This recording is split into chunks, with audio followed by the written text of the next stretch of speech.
Birokrasi lokal. Istilah birokrasi pertama kali diperkenalkan oleh Max Weber, sosiologi Jerman. Birokrasi merujuk pada hubungan rasional sekelompok orang untuk mencapai tujuan tertentu. Dalam hubungan konkretnya, hubungan tersebut terwadahi dalam organisasi. Birokrasi adalah alat negara yang diciptakan untuk dapat menjalankan fungsi-fungsi pelayanan yang diletakkan oleh legitimasi yang diberikan oleh rakyat. Peran birokrasi pemerintah adalah menjalankan kebijakan politik yang telah ditetapkan oleh mekanisme politik yang berlangsung dan menuangkannya sebagai wujud prestasi dalam mencapai tujuan yang diinginkan dan dicita-citakan oleh masyarakat bangsa. Birokrasi lokal adalah organisasi pemerintahan daerah yang menyelenggarakan kegiatan pemerintahan daerah untuk mencapai tujuan negara pada lingkup daerah. Birokrasi lokal terdiri atas kepala daerah beserta peraturannya. Birokrasi lokal merupakan konsekuensi kebijakan desentralisasi yang melahirkan otonomi daerah. Dengan desentralisasi atau otonomi daerah, maka lahirlah daerah otonom, yaitu daerah yang berhak mengatur dan mengurus kepentingannya sesuai dengan aspirasi masyarakatnya. Administrasi pemerintahan daerah. Pemerintah nasional akan menanggung beban yang berat jika semua urusan pemerintahan berada di pusat. Luasnya wilayah dengan kondisi geografis, budaya, agama, adat, dan kesukuan yang berbeda-beda merupakan hambatan dalam penyelenggaraan pemerintah terpusat. Secara faktual, pentingnya dilaksanakan pemerintahan daerah dilandasi oleh banyak pertimbangan tertentu. Selanjutnya, dengan sistem pemerintahan daerah yang telah disepakati oleh semua pihak, maka akan tercipta tingkat kohesivitas yang tinggi.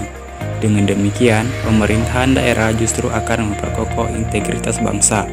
Dalam upaya untuk mendekatkan pelayanan kepada masyarakat melalui sistem administrasi publik yang memiliki tujuan menciptakan masyarakat adil dan makmur, dapat diselenggarakan melalui proses-proses tertentu yang wujud nyatanya adalah pemberian pelayanan publik. Kemudian, hal yang dilakukan untuk menciptakan administrasi pemerintah yang efisien melalui sistem pemerintahan daerah, yaitu pemerintahan daerah diberi wewenang untuk mengatur dan mengurus urusan-urusan yang diserahkan kepadanya atau biasa dikenal dengan otonomi daerah. Adapun tujuan dibentuknya pemerintahan daerah adalah: yang pertama, mengurangi beban pemerintah pusat dan campur tangan yang terlalu besar mengenai masalah-masalah yang sebetulnya bisa diselesaikan oleh masyarakat setempat. Yang kedua, mendidik masyarakat untuk mengurus urusannya sendiri. Yang ketiga, mendorong masyarakat untuk berpartisipasi aktif dalam pembangunan. Hal-hal ini terjadi karena masyarakat ikut terlibat langsung dalam pengambilan keputusan. Yang keempat, memperkuat persatuan dan kesatuan nasional.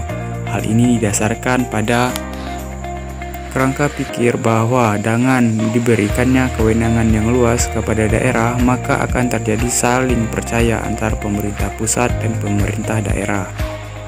Hal-hal yang membuat sistem pemerintahan daerah lebih efisien adalah: yang pertama, dilihat dari kuantitasnya, urusan yang diselenggarakan oleh pemerintah daerah lebih sedikit daripada yang diselenggarakan pemerintah pusat. Yang kedua, dilihat dari rumitnya birokrasi, pemerintah daerah lebih sederhana daripada diselenggarakan secara terpusat. Kemudian yang ketiga, dilihat dari pemberian pelayanan publik, pemerintahan daerah lebih dekat dengan masyarakat, sehingga lebih mudah, murah, dan cepat. Selanjutnya, yang keempat, dilihat dari cara menyelesaikan masalah, pemerintah daerah lebih cepat menyelesaikannya. Di beberapa negara terdapat usaha-usaha untuk mengembangkan status dan citra pegawai negeri lokal pada level-level yang tepat seperti di Perancis, Mesir, hingga batas tertentu. Di India, jika otoritas-otoritas lokal tidak mampu untuk menanggung meningkatkannya biaya pegawai negeri tersebut, maka pemerintah akan langsung masuk guna memenuhi kewajiban tersebut. Maka, upaya dan persyaratan-persyaratan pelayanan telah distandarisasi oleh lembaga antar pemerintah daerah seperti di Inggris. Pola kepegawaian negeri sipil lokal. Pada umumnya, terdapat 3 pola kepegawaian negeri sipil lokal.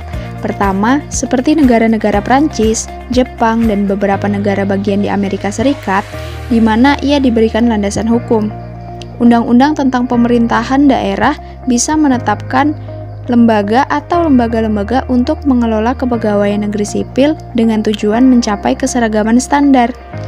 Kedua, negara-negara seperti Inggris dan beberapa negara di bagian Amerika Serikat, di mana otoritas lokal mengatur manajemen kepegawaian negeri sipilnya melalui undang-undang lokalnya. Pola ini cenderung mengalami kemerosotan jika akses demokrasi tidak dikendalikan. Ketiga, negara-negara seperti Mesir dan India, regulasi tentang kepegawaian lokal menjadi tanggung jawab bersama antara pemerintah dan dewan. Badan-badan yang ditugaskan untuk menangani manajemen personalia di dalam pemerintah daerah yang modern bisa diklasifikasikan menjadi 3 kategori besar. Yang pertama, terpadu. Yang kedua, terdesentralisasi. Dan yang ketiga, sebagian terpadu dan sebagian terdesentralisasi. Birokrasi elit lokal. Elit sering diartikan sebagai sekumpulan orang sebagai individu-individu yang superior, yang berbeda dengan massa yang menguasai jaringan-jaringan kekuasaan atau kelompok yang berbeda di lingkaran kekuasaan maupun yang sedang berkuasa.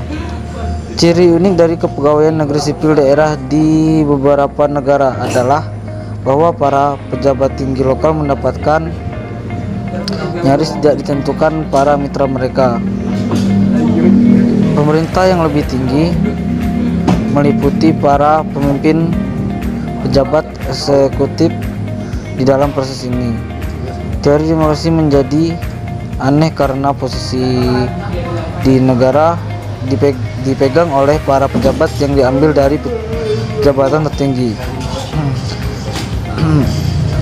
dan tanpa banyak kontrol dari Dewan Supremasi, sehingga sayap demokrasi lokal menjadi tergusur. Birokrasi dan demokrasi nyaris merupakan permasalahan universal bahwa pemerintah daerah sekarang ini harus membangun keseimbangan yang tepat di antara birokrasi lokal. Dalam sistem pemerintahan Indonesia, istilah reformasi birokrasi sering dihubungkan dengan pelaksanaan good governance. Pemerintah yang baik itu sendiri berkaitan erat dengan keberadaan birokrasi yang memiliki ciri-ciri minimal sebagai berikut. Pertama, secara struktural dilambangkan dengan birokrasi yang efektif, efisien, memfokuskan pada pelayanan.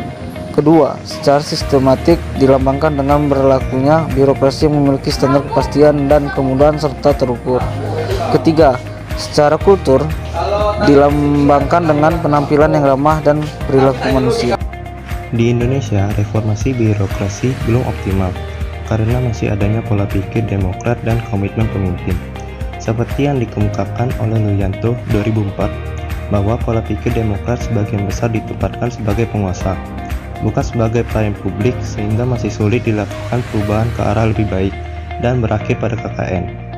Kemudian adanya komitmen pemimpin, yang juga berkaitan dengan faktor pertama, yakni anggapan bahwa birokrat yang pemimpinnya merupakan penguasa bukan pelayan publik. Oleh karena itu, untuk mewujudkan reformasi birokrasi, perlu adanya keterlibatan masyarakat di dalam pelaksanaannya. Contoh peran birokrasi lokal yang ada di Bengkulu.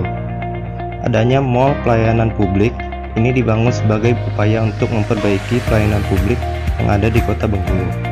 Tujuannya adalah untuk memberikan kemudahan dalam urusan di bidang pelayanan, kecepatan transaksi, agar memberikan kenyamanan terhadap masyarakat yang membutuhkan pelayanan publik.